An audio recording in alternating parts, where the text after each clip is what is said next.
Confidence is not about bravado, jumping off cliffs, finishing triathlons. That's not true confidence. Our culture teaches us that that's what we need to do if we're confident and go win that race. A lot of the athletic stuff.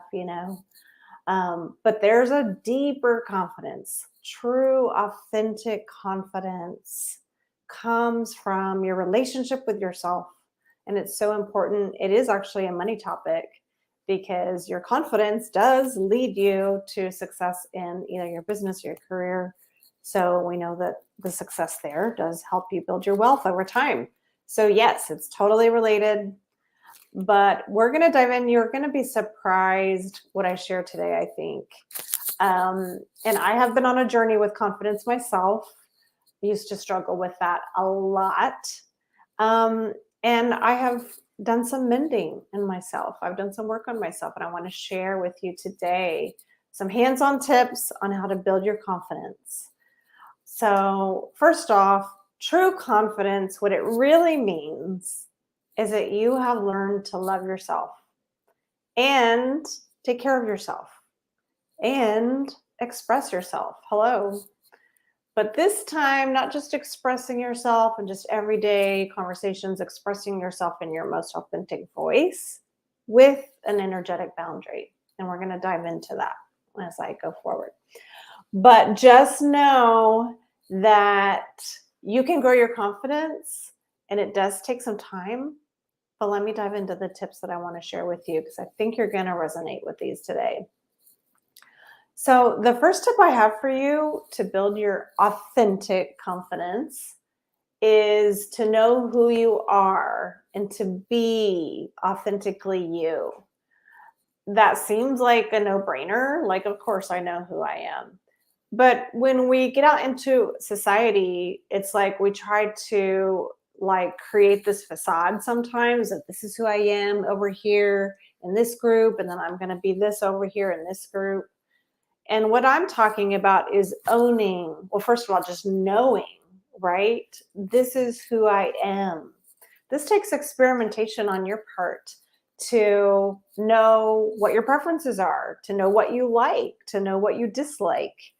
And it's also about knowing that it's so important to spend that time with yourself because that's how you figure out your preferences, right? Is tuning into what's happening inside. So that brings me to the second one, which is be there for yourself. That's so important. So I don't know what you were taught in your family. Maybe you were taught to take care of someone else. Maybe you were taught to shut up and keep your voice silent. But it's so important to learn how to listen to yourself.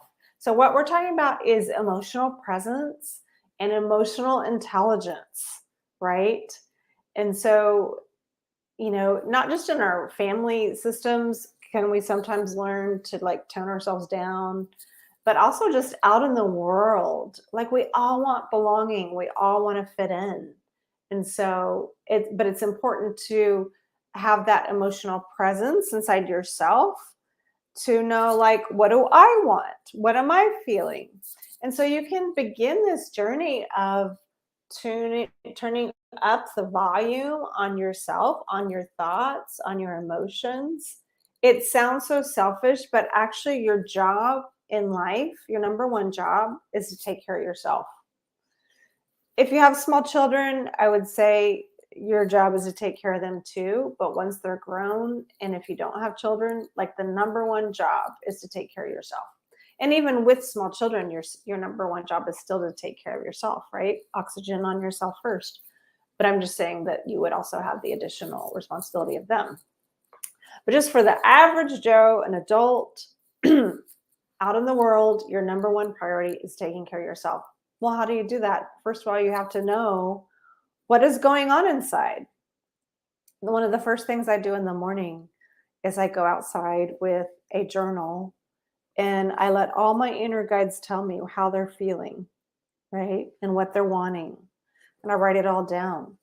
And so when you can have that presence to know all the aspects of yourself and what's going on inside, then when you show up with other people, you are truly present, because guess who you've already taken care of? You've already taken care of yourself. And so you're going to be more able to listen to other people. You'll be more able to hear other perspectives, as long as you really keep the boundary, right? And that means, well, this is actually my third tip, is like, create the sacred container of this is me. Okay, so create the sacred container. This means a boundary, y'all. It's a boundary of this is me. And it doesn't mean like love me or leave me exactly, but it kind of does. It means there's always going to be people who don't understand you at all. And now that I'm coming in contact with some of my deeper spiritual gifts, I'm like working up the courage to be visible more with those gifts, because I understand some people are not going to like what I say when I say I'm a spiritual medium and stuff like that. They're in there. I just said it, but some people are not going to like that. They're going to judge me and say this about me and that about me. And so this is a great opportunity for me, right? To be like, this is who I am. And so there will be people who don't understand you, don't like you. And there will be people who say that give you some pushback. And this is where the boundary comes in, because when you protect who you are with the courage and fierceness of a warrior, then someone can say something about, well, that's so da da da, like a judgment of you. And what you have to do is you have to just think of it like you have a rubberized exterior, right? And that's your boundary, where you can just like let it bounce off of you, kind of like you're bouncing a ball. Like if a ball hit you, like if a basketball hit you, and you just kind of use your shoulder to bounce it away. And what happens when you can do this is you can just come to the peaceful understanding, I'm not for everyone.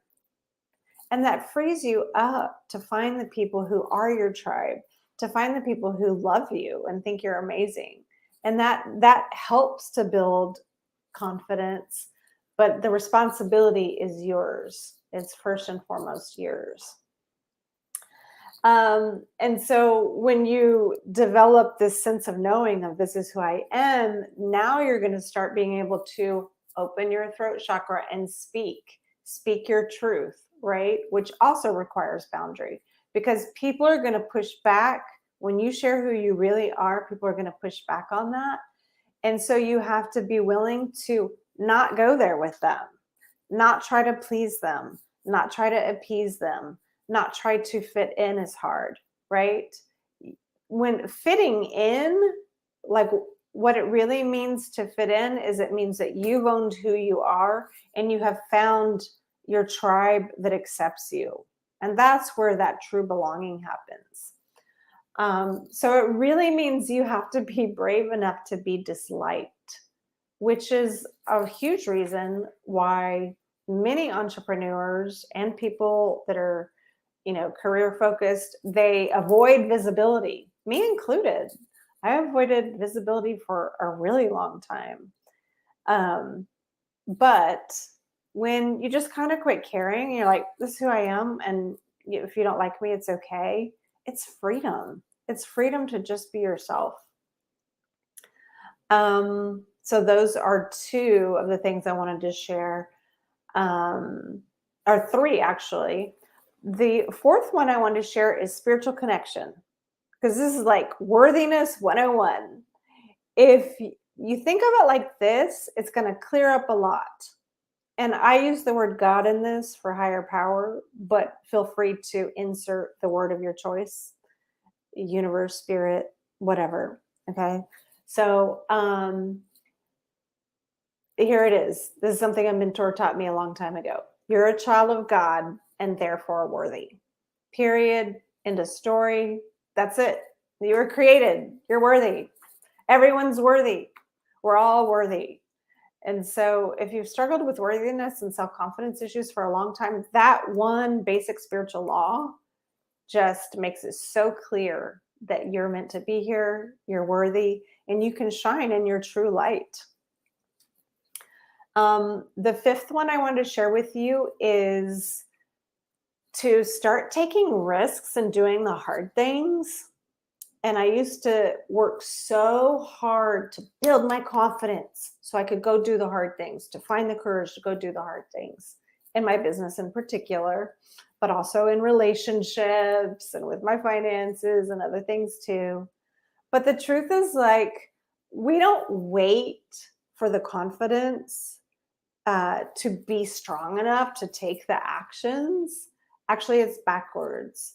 If you just freaking take the hard action, just go ahead and do the hard thing, the thing you know you need to do, whatever arena in your life that is, just do the hard thing. And then that's what is going to build the confidence. Because now it's not just that you did the thing, which is freaking amazing, but it's also that you found courage. You found your resilience.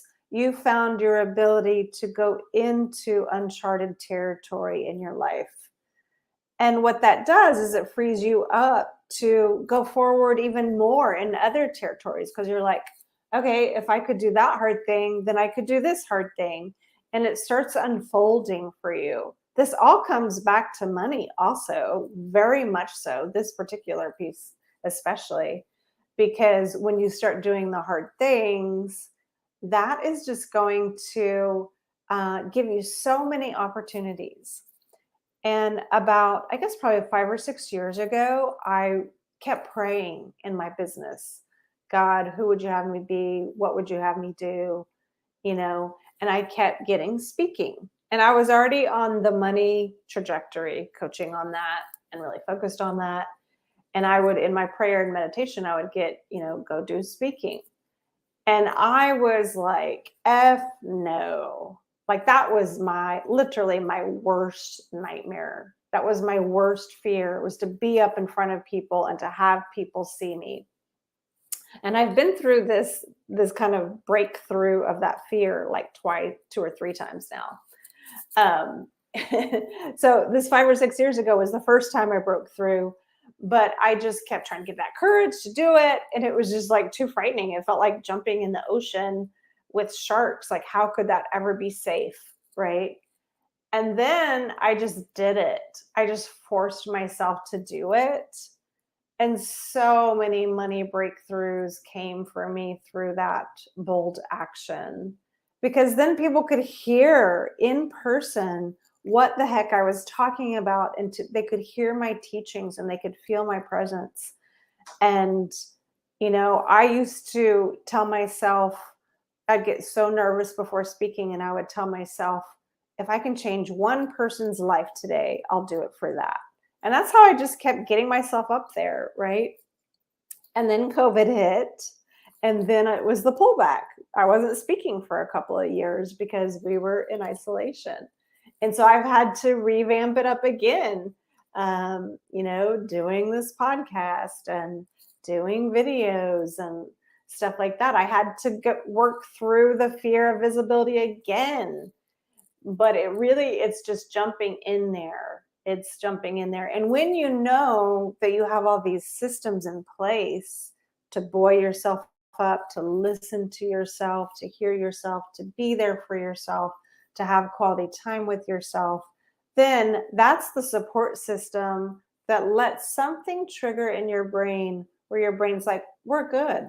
We can do this hard thing and we're going to be okay. So that is another piece I wanted to share with you. The last piece I wanted to share with you is to take divine care of yourself. Physically, what gives you pleasure in your physical realm? Because this is something that builds confidence. So maybe it's like pedicure. For me, it's like I love getting pedicures, facials, massage every once in a while. I love having time where I'm just like done for the day. I'm in bed, I'm watching Hulu, I'm just relaxing or reading. What's happening when you do things like that is somewhere deep in your spirit, you're hearing, I'm worthy of me. I am worthy of giving myself the things that I love. But you can also do mental things, right? And that the first most important thing is to develop that awareness of what you're telling yourself. And so if you're going into a negative downward spiral, telling yourself negative things about yourself, like if you allow that to keep going, obviously it can have really toxic uh, effect on your life, because now you're going out into the world with these toxic beliefs, and who knows what you're going to do and what drama you're going to create with that. But if you can see it and you can hear it, you can be like, oh, I hear myself saying that. I hear that I'm saying that I'm unworthy or whatever, or I'm too afraid to do that. Then you can pull out some of the other tools I talked about in the beginning, journaling, meditation, prayer, just doing the inner guide work, letting your inner guide speak, whatever you do to have that awareness. And then you can start reeling it back in and feeding your brain with affirmations and other mental things to reflect back the truth of who you are to yourself, right? And then the other one is like emotionally, finding the things that just make you happy, they make you glow. I sometimes get too involved in the seriousness of life. I'm either working on my business, or I'm working on all my spiritual practices, or I'm working out and exercising. I'm always taking care of the finances. Like I have so many responsibilities. But when I can just like get out of the house and just like do something fun and yell and scream, and it's like, yeah, that is the juice inside of you that is you making yourself so happy, right? And that's what it is all about, is making yourself so, so happy. And when your soul on a really deep level knows she's got me, she has totally got me, that is when you have truly mastered authentic confidence. So go out there and be confident, and it's life-changing to learn how to be confident inside yourself. So many blessings. I look forward to hearing how confidence shifts your world.